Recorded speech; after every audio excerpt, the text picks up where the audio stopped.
오늘의 암송할 하나님의 말씀은 창세기 39장 2절로 3절 말씀입니다. 창세기 39장 2절로 3절 말씀. 여호와께서 요셉과 함께 하심으로 그가 형통한 자가 되어 그의 주인 애굽 사람의 집에 있으니 그의 주인이 여호와께서 그와 함께 하심을 보며 또 여호와께서 그의 범사에 형통하게 하심을 보았더라. 아멘. 할렐루야. 잘 되고 있습니다. 아멘. 오늘은 하나님께 쓰임받은 사람 중에 요셉에 관하여 말씀을 묵상합니다. 구약시대에 하나님의 선민인 이스라엘 백성들이 아브라함의 선택을 받아 그의 후손을 하나님께서 선민으로 삼아 하나님이 그들과 함께 하시며 그들을 통해 세상을 구원하실 하나님의 계획 가운데 이스라엘 백성들의 선민이 선택되었습니다. 그 이스라엘 백성들이 이제 아브라함과 이삭과 야곱에 이어서 그 야곱의 12아들 중에 요셉이 애굽으로 건너가서 애굽에서 총리 대신이 되고 애굽 땅과 또 인근 가나안 지역까지 다 흉년이 들고 가뭄이 들므로 요셉이 그 아버지와 형제들을 다 애굽으로 초대합니다. 바로 왕에게 허락을 받아서 애굽 사람 사는 곳 중에서도 가장 기름진 땅 중에 하나인 고센이라는 땅으로 그 아버지와 형제들 70명을 이끌고 그곳에 와서 정착하게 합니다. 애굽의 보호를 받으면서 그렇게 430년간을 그곳에서 양육되는데 모세가 이스라엘 백성들을 애굽에서 해방시켜 가나안 땅으로 인도하기까지 그렇게 많은 세월 430년 동안 70명이 갔는데 무려 장정만 60만 명, 여자, 노인, 어린아이 전부 합하면 200만 명 이상이 되는 큰 민족으로 성장시키는 요람과 같은 그러한 곳이 바로 애굽 고센 땅인데 그 고센 땅으로 인도하여 이스라엘 백성들을 그 후손들을 이렇게 번성케 하는데 크게 공로가 있는 요셉에 관한 말씀이 오늘 본문에 나와 있습니다. 요셉은 어떤 사람이길래 하나님이 그와 같이 사용하셨을까요? 첫째로 요셉은 비전이 있는 사람, 꿈이 있는 사람이었습니다. 꿈이 없는 백성은 망한다. 꿈이 없는 사람은 망한다고 성경은 말씀하고 있는데 요셉은 꿈이 있는 사람이었습니다. 하나님은 사람들에게 미래에 대한 비전을 갖도록 지으셨어요. 그래서 사람은 누구나 다 미래에 대한 비전을 가지고 사는데 이 비전이 없는 사람들은 희망이 없으니까 자살을 하고 극단적 선택을 하는 것입니다. 삶의 의미를 느끼지 못하는 것이죠. 하나님의 사람들은 다 미래에 대한 비전이 있습니다. 내 일생에 하나님 앞에 이와 같이 크게 쓰임을 받으리라는 비전 가운데 그리스도인들은 열심히 주님의 일 목표를 세우고 열심히 주님 앞에 헌신하고 충성 봉사하는 것입니다. 요셉이 그런 사람이었어요. 창세기 37장 5절 말씀. 요셉이 꿈을 꾸고 자기 형들에게 말하매 그들이 그를 더욱 미워하더라. 아멘. 요셉이 형들에게 꿈 이야기를 하게 된 것은 그가 그 꿈 이야기를 함으로 미움을 받게 되는데 꿈 내용이 그 형제들이 다 요셉 앞에 무릎을 꿇고 절하는 그런 꿈을 꾸었기 때문에 그 꿈 이야기를 할 때 그 형들이 시기가 나고 그 동생을 미워할 수밖에 없게 되는 것입니다. 요셉은 꾸며낸 이야기가 아니고 자기가 하나님께서 꾸게 해주신 그 꿈을 이야기한 것뿐인데 그렇게 형들은 그것에 대하여 좋지 않게 여긴 것이죠. 여러분, 꿈을 꾸게 되면 그냥 자기 혼자 속으로 갖고 있으면 아무런 핍박도 없지만, 그러나 그 꿈을 다른 사람들에게 이야기하면 그 꿈에 해당되는 사람들이 핍박하고 미워하겠죠. 그러나 꿈 이야기는 해야 합니다. 다른 사람들에게 자꾸 입으로 해야, 시인해야 그것이 자기에게 굳어져서 그 꿈을 향해, 목표를 향해 더욱 달려가게 됩니다. 핍박을 두려워하지 말고 여러분 미래에 대한 비전이 있으면 그 꿈을 사람들 앞에서 자꾸 고백하십시오. 선포하십시오. 그러면 그 꿈은 반드시 하나님의 뜻 가운데서 이루어지게 될 줄로 믿습니다. 창세기 37장 9절 말씀, 요셉이 다시 꿈을 꾸고 그의 형들에게 말하여 이르되 내가 또 꿈을 꾼즉 해와 달과 11별이 내게 절하더이다 하니라. 아멘.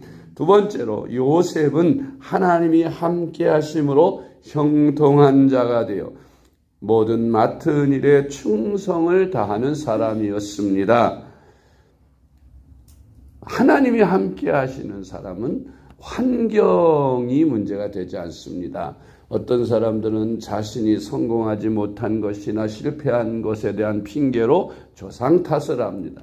내가 부모님을 잘 만났으면 성공할 수 있었을 텐데, 내가 부모님을 잘 만났으면 이것보다 더 잘 나갔을 텐데, 내가 부모님을 잘못 만나서 요 모양 요 꼴이라고 하면서 자기의 실패의 원인, 성공하지 못한 원인을 부모에게 돌리는 그런 사람들이 있는 것을 봅니다. 혹은 내가 이 시대에 태어나서 잘못 태어나가지고 지금 요 모양 요 꼴인데 내가 시대를 잘만 타고났으면 나도 한가닥 하는 인물이 됐을 텐데 하면서 환경 탓을 하는 사람들이 있습니다. 그러나 성공하는 사람, 하나님이 함께하는 사람은 환경이 결코 문제가 되지 않습니다. 조상들이 문제가 되지 않습니다. 요셉의 경우에는 요셉은 형들에게 팔려서 지금 가족들에게 팔려서 애굽의 노예 신분이 된 것이죠. 노예란 자기 자유가 없어요. 그래서 주인이 시키는 대로 해야 하고 자기 의지대로 살 수 없어요. 그런 아주 안타까웠고 불쌍한 존재가 바로 노예, 종의 존재입니다. 그런데 하나님은 그런 종인 노예인 이 요셉과 함께 하시니 요셉이 손으로 하는 모든 일에 복을 주셔서 형통하게 하셨다고 했습니다. 그러니까 요셉이 하는 일이 다 잘 되니까 비록 그 자리가 노예 자리에 있을 망정 그 주인 보디발의 눈에 띄지 않을 수가 없었고 결국 가정 총무로 보디발이 그 요셉을 크게 들어 사용합니다. 가정에서는 노예가 가정 총무가 됐다는 건 크게 출세한 것이죠. 최고의 출세를 한 것이라고 보아도 됩니다. 그렇게 하나님이 함께 하시면 여러분 환경이 문제가 되지 않는 것은 요셉이 그렇게 가정 총무로 충실하게 일하는데 그 주인 보디발의 아내의 유혹을 받고 그 유혹을 뿌리친 것이 오히려 누명을 쓰게 되어서 감옥에 갇히게 됩니다. 그러나 감옥에서조차 하나님이 함께 하시니 옥전의 눈에 들어서 옥전에서 그 옥전이 감옥의 모든 일을 다 요셉에게 맡기고 간섭하지 아니하였더라고 성경은 말씀합니다. 그러니까 죄수라는 그 자리, 자유가 없는 자리는 오히려 노예보다 더 못하지요. 노예 자리에서나 감옥의 자리에 자유가 없는 감옥의 자리에서나 하나님이 함께 하시니 어딜 가든지 형통하게 되는 것입니다. 여러분, 하나님이 함께 하시는 사람, 꿈이 있는 사람은 어디를 가든지 어떤 환경에 있든지 그런 형통해서 사람들로부터 높임을 받고 존경을 받게 되는 줄 믿으시기 바랍니다. 창세기 39장 2절로 4절 말씀. 여호와께서 요셉과 함께 하심으로 그가 형통한 자가 되어 그의 주인 애굽 사람의 집에 있으니 그의 주인이 여호와께서 그와 함께 하심을 보며 또 여호와께서 그의 범사에 형통하게 하심을 보았더라. 요셉이 그의 주인에게 은혜를 입어 섬기매 그가 요셉을 가정 총무로 삼고 자기의 소유를 다 그의 손에 위탁하니. 아멘. 세 번째로 요셉은 하나님 앞에서 의롭고 정직한 사람이었습니다.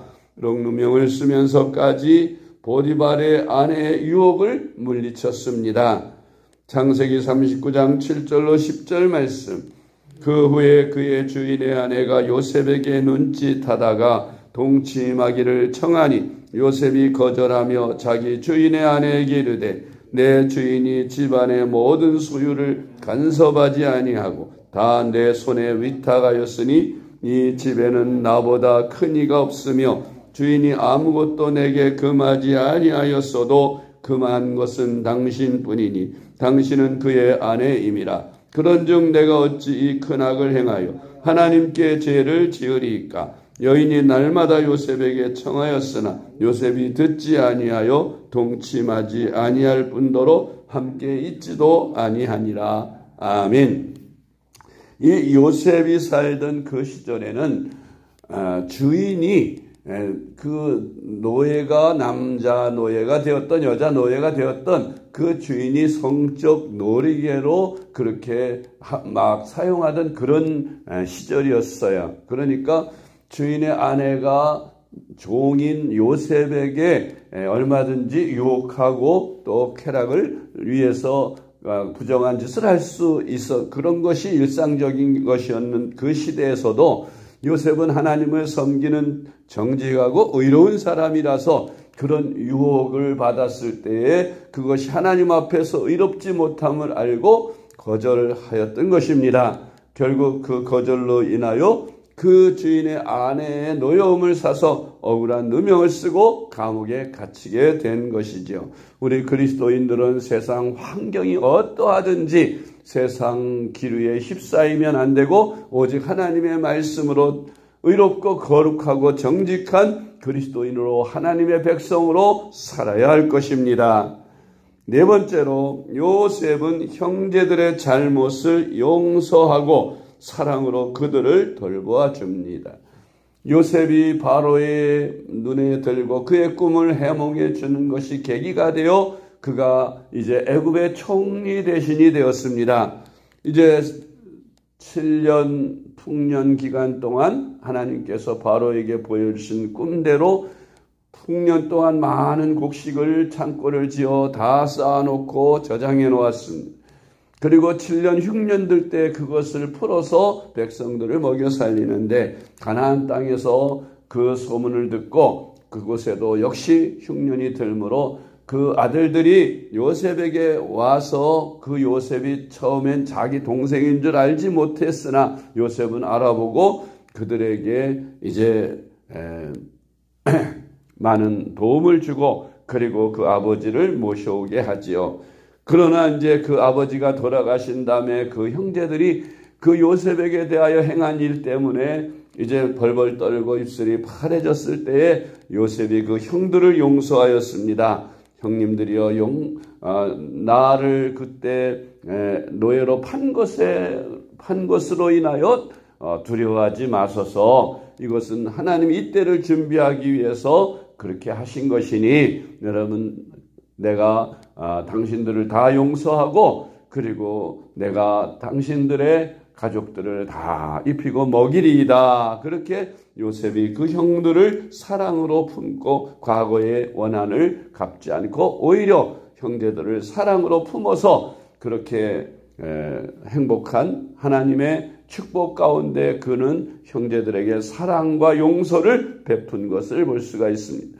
우리는 과거에 억울한 일을 당한 그런 일을 겪을 수가 있고 이를 갈고 싶을 정도로 밉고 원수진 그런 사람들이 있는데 하나님께서 나를 높여서 이제 어느 날 그들에게 원수를 갚을 수 있는 그런 강자가 되게 하셨을 때 우리는 요셉에게 이 진리를 배워야 합니다. 이제 내가 강자가 되었으니 원수를 갚을 수도 있으나 그러나 하나님의 사랑으로 그 원수들을 용서하고 품을 수 있는 그런 넓은 아량과 사랑이 우리 예수님의 사랑이므로 우리는 그렇게 용서하고 사랑을 베풀어서 그런 원수들을 감동 주고 그렇게 원수를 그런 식으로 갚는 그런 우리가 되어야겠습니다. 창세기 50장 19절로 21절 말씀. 요셉이 그들에게 이르되 두려워하지 마소서 내가 하나님을 대신하리이까 당신들은 나를 해하려 하였으나 하나님은 그것을 선으로 바꾸사 오늘과 같이 많은 백성의 생명을 구원하게 하시려 하셨나니 당신들은 두려워하지 마소서 내가 당신들과 당신들의 자녀를 기르리이다 하고 그들을 간곡한 말로 위로하였더라. 아멘. 우리는 요셉과 같이 하나님을 잘 섬겨 하나님께 그 시대에 쓰임받은 것처럼 우리도 이 시대에 하나님 앞에 온전히 인정받고 쓰임받는 저와 여러분이 되시기를 주님의 이름으로 축복합니다. 기도하겠습니다. 하나님 아버지 감사합니다. 오늘날도 우리가 주님의 쓰임받는 귀한 일꾼 되기를 원합니다. 요셉을 본받은 자 되게 하여 주옵소서. 요셉은 그 시대에 참으로 어려운 환경과 여건 중에서도 여호와 하나님을 성실하게 섬김으로 하나님께서 그의 손으로 하는 모든 일을 형통하게 하사 그로 애굽의 총리 대신이 되게 하시고 그래서 원수를 갚을 수 있는 길도 열어주었으나 요셉은 하나님의 뜻을 알고 그 형제들을 용서하며 사랑으로 품고 오히려 애굽에서 그들을 양육하여 애굽에서 해방될 때까지 그 민족이 크게 번성하는데 큰 역할을 하고 쓰임받는 요셉이 된 것처럼 하나님 아버지 우리들도 주 안에서 미래에 관한 주님 향한 주님 뜻 안에서 큰 꿈을 꾸게 하시고 언제 어디서나 주님만 바라보고 사는 저희들 되게 하여 주시옵소서. 요셉처럼 코람데오의 신앙으로 정직하게 살게 하시고 세상 풍조에 밀리지 않게 하시며 유혹받지 않게 하시고 우리가 온전히 주님과 함께 동행함으로 형통하는 삶을 살도록 인도하여 주시옵소서. 오늘 예비일 잘 준비하게 하시고 내 거룩한 성일에 또한 온전히 하나님 앞에 나와 하나님께 예배할 수 있는 저희들이 되게 하여 주시옵소서. 우리 구주 예수님의 이름으로 간절히 기도드리옵나이다. 아멘.